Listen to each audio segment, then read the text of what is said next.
Happy Wednesday, everyone. Simon Chan. I help you recruit and build a team by staying consistent with a simple online system.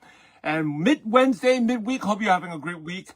Sticking close to your goals that you set early in the week.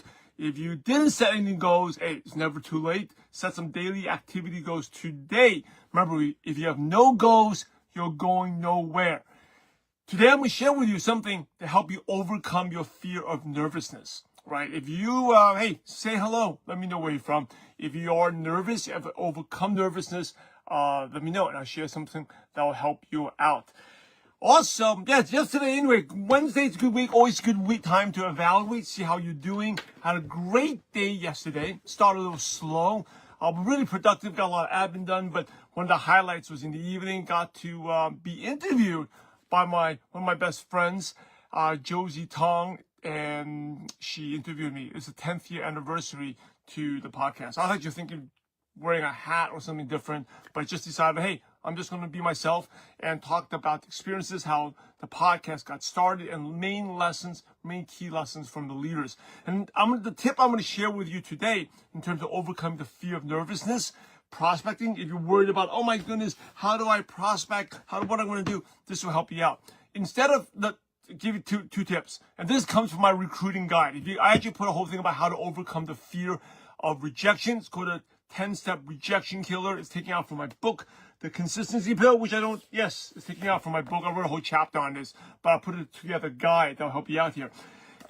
Number one is the one we talked about this yesterday, is letting people know about what you're doing. Your goal is not to convince them. Your goal is not to make the sale, right? Of course, ultimately, we do want to do that. But if you're tied to, I hope they join, I hope they do this, it was going to create nervousness because we're worried about the rejection we may face. Focus on letting them know what we're doing instead of tied to that result.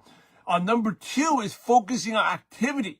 Focus on activity, and then you will eventually get the results. If you just focus on results, you're not going to happen. Most people, what they do in network marketing, they don't reach out to enough people. Like someone said, if you want to make $1 million, you won't even tell 5 people about it. Why do you deserve $1 million? Right? You got to let people know about it. But yeah, we're human. It's that fear. Well, what happens if they say no? So the way to do that is simply let them know about it, and also focus on activity. And the win comes from activity. It's a little mental shift. Instead of focusing, I got to get the sale, think, hey, I need to reach out to 10 people today. Because if you reach out to 10 people, just letting them know, eventually someone will buy, because we all know it's a numbers game. So and then the other thing I'll share with you from the rejection killer is, they're not doing you a favor, you're doing them a favor. You have something that can change their lives, right? So you're doing them a favor by letting them know what we have, not the other way around. Okay, if you feel like they're doing you a favor, then of course, we never like to ask people for favors, right? Most people, they don't. But if you're saying, I'm doing them a favor by sharing something that can change their lives, then the whole mentorship is different. Then you go out there. It gives you more courage to share. Hey, drop in one in the comments. Has this been helpful? I'll create more of this content. I always have a huge guide, 10 steps to rejection killer, also the recruiting guide. Let me know which one you want. They're all free. I drop in the link and share it with you. But hey, that's my message for you is Wednesday. Go out there, apply what you learned, get out. If you need scripts and stuff, let me know. Drop in the comments. Let me know where you need help. But go out there and have a positive impact on someone's life. God bless. See you back tomorrow.